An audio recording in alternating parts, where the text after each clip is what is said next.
डर की दास्तां YouTube channel पर आपका स्वागत है दोस्तों। यहाँ आपको सुनने को मिलती है भूतिया कहानियाँ। इसीलिए हमारे चैनल को सब्सक्राइब कर लीजिए। अब चलिए कहानी शुरू करते हैं। दोस्तों, मेरा पुराना यूट्यूब चैनल जिस पर 20,000 सब्सक्राइबर थे, स्ट्राइक की वजह से डिलीट हो गया। अभी 20,000 ही थे। सोचा था 30-35,000 हो जाएंगे, तब बैकअप चैनल बना लूंगा। इसलिए बैकअप चैनल भी नहीं बनाया था। प्लीज़ दोस्तों, इस चैनल को भी सपोर्ट कर दीजिए। अब हम अपने इस वीडियो पर आते हैं। मेरा नाम रोहन है। मैं एक वन रक्षक फॉरेस्ट रेंजर हूँ। ये कहानी उस वक्त की है जब मैंने अपनी पहली पोस्टिंग पाई थी, भूतिया बागीचा नाम के एक जंगल में। ये जंगल शहर से दूर पहाड़ियों की गोद में बसा था। सुना था कि वहां का जंगल बहुत हरा भरा और खूबसूरत है। पर पोस्टिंग मिलते ही सीनियर अफसर ने कहा, रोहन, तुम यंग हो, एंथुजियास्टिक हो, इसलिए तुम्हें ये चैलेंजिंग पोस्टिंग दी जा रही है। वहां के कुछ नियम हैं, उनको कभी मत तोड़ना। मैं हंस दिया, सर आप भी ना, मैं ग्रेजुएट हूं, मैंने जंगल में काम किया है, ये कोई हॉरर मूवी थोड़ी है। सीनियर अफसर की आंखें गंभीर थीं। उन्होंने एक डायरी निकाली। ये लो, इसमें वो नियम लिखे हैं, इनमें से एक भी नियम मत तोड़ना, नहीं तो क्या होगा मैं भी नहीं जानता। मैंने डायरी ली और अपने स्टेशन की तरफ निकल पड़ा। स्टेशन एक पुराना सा रेस्ट हाउस था जो ब्रिटिश जमाने का लगता था। वहां मेरा साथी मिला, भीम सिंह। वो 20 साल से वहां का रक्षक था। उम्र लगभग 50 साल, जिस्म पत्थर जैसा, चेहरे पर गहरी झुर्रियां, पर आंखें ऐसी जैसे वो हमेशा कुछ देखते रहते हैं। पहला दिन था। शाम होते ही भीम सिंह ने कहा, बेटा, रात को अंदर के कमरे में बंद हो जाना, चाहे कुछ भी सुनाई दे, बाहर मत निकलना। मैंने सोचा शायद जानवरों से बचने को कह रहा होगा, पर उसकी आवाज में डर था। रात को मैं सो गया। अचानक आवाज सुनाई दी, जैसे कोई गा रहा हो, कोई पुराना सा लोकगीत। आवाज बहुत मनमोहक थी। मैं उठकर खिड़की की तरफ गया। बाहर अंधेरा था। गीत सुनाई दे रहा था, पर कोई दिखाई नहीं दे रहा था। मैं बाहर निकलने ही वाला था कि भीम सिंह ने अचानक पीछे से पकड़ा। कहाँ जा रहा है? मैंने कहा था ना, बाहर मत निकल। मैंने किसी को गाता हुआ सुना। मैंने कहा, वो कोई नहीं है, वो सिर्फ आवाज है, सो जा, भीम सिंह ने कहा और अपने कमरे में चला गया। सुबह उठा तो भीम सिंह चाय बना रहा था। मैंने पूछा, कौन गा रहा था रात को?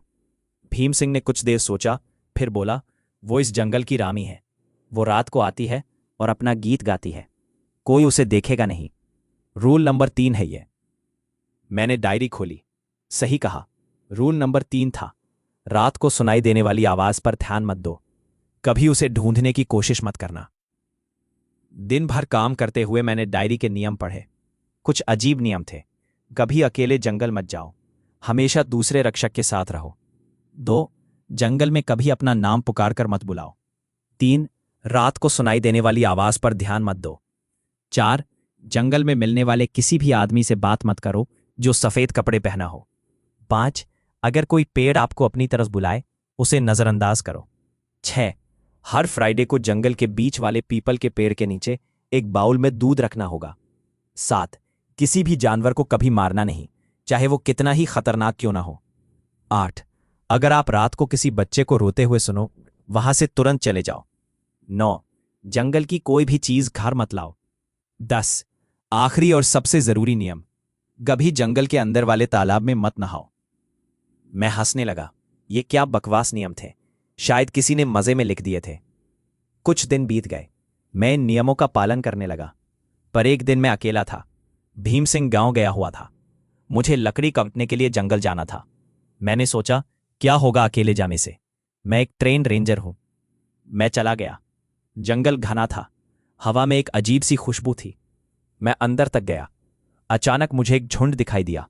वो सफेद कपड़े पहने हुए थे।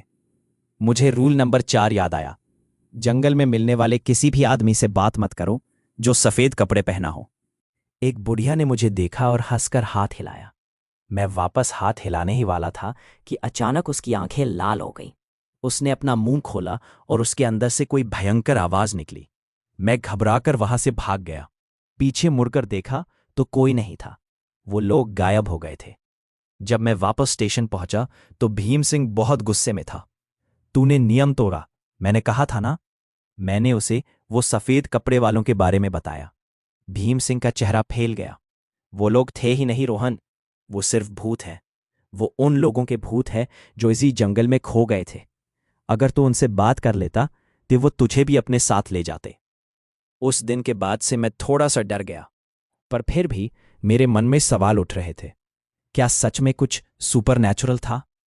एक रात मैं सो रहा था कि अचानक बच्चे के रोने की आवाज सुनाई दी। रूल नंबर 8 याद आया। अगर आप रात को किसी बच्चे को रोते हुए सुनो, वहां से तुरंत चले जाओ। पर आवाज इतनी दर्दनाक थी कि मैं से नहीं रहा गया। मैं चुपके से खिड़की की तरफ गया। बाहर चांदनी रात में एक छोटा सा बच्चा खड़ा था, पीठ करके। वो जोर जोर से रो रहा था। मैंने सोचा कोई तो उसकी मदद करे। मैं बाहर निकलने ही वाला था कि भीम सिंह ने मेरा हाथ पकड़ा। पागल हो गया है क्या? देख उसे गौर से। मैंने देखा, बच्चे के पैर वो उल्टे थे, जैसे किसी ने उसे उलटकर खड़ा कर दिया हो। उसके बाल जमीन को छू रहे थे। वो रोने की आवाज निकल रहा था, पर उसका मुंह बिल्कुल स्टिल था। मेरी रूह कांप उठी। मैं वहां से हट गया। भीम सिंह ने कहा, वो बच्चा नहीं है, वो एक ऐसा जानवर है जो आवाज की नकल उतारता है। वो इंसान को अपनी तरफ खींचकर उसे खा जाता है। अब मैं बिल्कुल डर गया था। ये नियम मजाक नहीं थे। कुछ हफ्तों बाद फ्राइडे आया। मैंने रूल नंबर 6 याद किया। मैं दूध का बोल लेकर जंगल के बीच वाले पीपल के पेड़ की तरफ गया। वो पेड़ बहुत बड़ा और पुराना था। उसकी जड़ें जमीन से बाहर थीं, जैसे किसी अजीब मूर्ति की तरह। मैंने दूध उसके नीचे रख दिया। जैसे ही मैं वापस मुड़ना चाहा, मैंने एक आवाज सुनी, रोहन। कोई मुझे पुकार रहा था। मैंने गलती कर दी। मैंने अपना नाम सुनकर पीछे मुड़कर देखा। कोई नहीं था। फिर आवाज आई, इधर आ रोहन। आवाज उसी पीपल के पेड़ से आ रही थी। मैंने देखा तो पेड़ की एक शाख हिलती हुई दिखाई दी, जैसे कोई उसे बुला रहा हो। मैंने रूल नंबर 5 याद किया। अगर कोई पेड़ आपको अपनी तरफ बुलाए, उसे नजरअंदाज करो। मैं डर कर वहां से भाग आया। पीछे से एक भयंकर हंसी की आवाज आई। जब मैं भीम सिंह को बताया, उसने कहा, तूने फिर से नियम तोड़ा। कभी अपना नाम सुनकर मत रुकना। वो पेड़, उसमें कोई आत्मा है। वो लोगों को अपनी तरफ खींचकर उनमें समा जाती है। अब मैं समझ गया था कि ये नियम किसी के मजाक नहीं थे। ये खतरे से बचने के लिए थे। एक दिन जंगल में आग लग गई। हम लोग उसे बुझा रहे थे। बहुत गर्मी थी। मैं पसीने से तरबतर था। मेरे साथ का एक रक्षक सुरेश बोला, चल पास में ही एक तालाब है, वहां जाकर ठंडा हो आते हैं। मैं उसे तालाब की तरफ जाने लगा। अचानक मुझे रूल नंबर 10 याद आया। कभी जंगल के अंदर वाले तालाब में मत नहाओ। मैंने सुरेश से कहा, नहीं, वापस चलो। सुरेश हंसने लगा। क्या हुआ? तूने वो बेकार नियम पढ़ लिए? वो सब अंदर की बातें हैं। मैं रोज नहाता हूं वहां। उसने अपना शर्ट उतारा और तालाब में कूद गया। मैं किनारे पर खड़ा था। तालाब का पानी बिल्कुल साफ था। सुरेश हंस रहा था। आ जाना, बहुत ठंडा पानी है। अचानक मैंने देखा कि तालाब का पानी गहरा हो रहा है। सुरेश के आसपास बबल्स बन रहे थे। सुरेश, बाहर आ! मैंने चिल्लाया, पर उसकी आंखें फैल गईं। उसने कुछ बोला नहीं। उसके पैर किसी ने नीचे से पकड़ लिए थे। वो एकदम से नीचे खींच गया। पानी में बबल्स आने लगे। मैं कुछ कर नहीं सकता था। कुछ देर बाद सब शांत हो गया।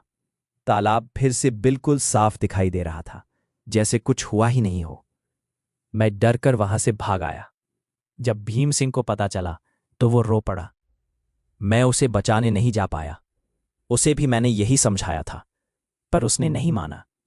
वो तालाब, उसमें कोई राक्षसी है। वो किसी को भी जीने नहीं देती। अब मैं बिल्कुल टूट चुका था। मैं ये नौकरी छोड़ना चाहता था, पर भीम सिंह ने कहा, नहीं, अब तुम नहीं जा सकते। एक बार तुमने नियम तोड़ दिए, अब वो तुम्हें जाने नहीं देंगे। कौन? मैंने पूछा। जंगल के रक्षक, जो इंसान नहीं है, भीम सिंह ने कहा। उस रात मैंने फैसला कर लिया, मैं यहां से भाग जाऊंगा। मैं अपना सामान पैक किया और रात को ही निकलने लगा। गाड़ी स्टार्ट की और जंगल के रास्ते पर चला। रास्ता अंधेरा था। मैं तेजी से गाड़ी दौड़ा रहा था। अचानक सामने से एक सफेद कपड़े वाली औरत खड़ी दिखाई दी। मैं रुक गया। वो औरत गाड़ी के सामने आई। उसका चेहरा नहीं दिख रहा था। मैंने रूल याद किया। मैं डर गया। मैंने गाड़ी वापस मुड़ने की कोशिश की। पर पीछे भी वही सफेद कपड़े वाली औरत खड़ी थी। दूसरी तरफ, दूसरी, चारों तरफ। वो गाड़ी के पास आने लगी। मैंने आंखें बंद कर ली। मैं सोचा अब खत्म। अचानक एक आवाज आई, रोहन, अंदर आ जाओ। मैंने आंखें खोली। गाड़ी के सामने वो पुराना पीपल का पेड़ था। उसकी एक शाख खुली हुई थी, जैसे वो मुझे गले लगा रही हो। उसके अंदर से वही आवाज आ रही थी। मैं भाग कर गाड़ी से बाहर आया। मैं जंगल में भागना शुरू कर दिया। पीछे से हंसी की आवाज आ रही थी। मैं जहां भी जाता वो पेड़ वहीं दिख जाता। वो औरतें भी पीछे थीं। आखिर मैं थक कर गिर गया। मैंने सोचा अब बस खत्म। तब अचानक एक धीमी सी आवाज सुनाई दी। वो गीत थी, वही रात वाला गीत। आवाज करीब आ रही थी। मैं उठा, गीत की आवाज की तरफ चला। वो मुझे एक जगह ले गई। वहां एक गुफा थी। अंदर से रोशनी आ रही थी। मैं अंदर गया। गुफा के अंदर एक दीवार थी। उस पर कुछ अजीब तस्वीरें थीं। एक तस्वीर में वो सफेद कपड़े वाले लोग थे, दूसरी में वो उल्टा बच्चा, तीसरी में वो तालाब, आखिरी तस्वीर में वो पीपल का पेड़ था। उसके नीचे कुछ लोग खड़े थे। उनमें से एक भीम सिंह था, दूसरे सुरेश थे और एक मैं था। मेरी समझ में नहीं आ रहा था। मैंने पीछे मुड़कर देखा, वहां कोई नहीं था, पर मैं अंदर फंस चुका था। आज मैं यहीं हूं, इसी गुफा में। मैं लिख रहा हूं ये कहानी अपनी डायरी में। शायद कोई इसे पढ़े और समझे। ये नियम खत्म होने के लिए नहीं है, ये जंगल के रक्षक के लिए है। और एक बार जो इस जंगल का हिस्सा बन जाए, वो कभी बाहर नहीं जा सकता। आवाज आ रही है, वो रानी है, वो मुझे बुला रही है। मैं जा रहा हूं, कभी मत आना यहां। हमें उम्मीद है दोस्तों, आपको ये कहानी पसंद आई होगी। अगर पसंद आई है तो वीडियो को लाइक करो, चैनल को सब्सक्राइब करो और अपने दोस्तों के साथ शेयर करना ना भूलें। मिलते हैं नई कहानी के साथ, तब तक के लिए बाय।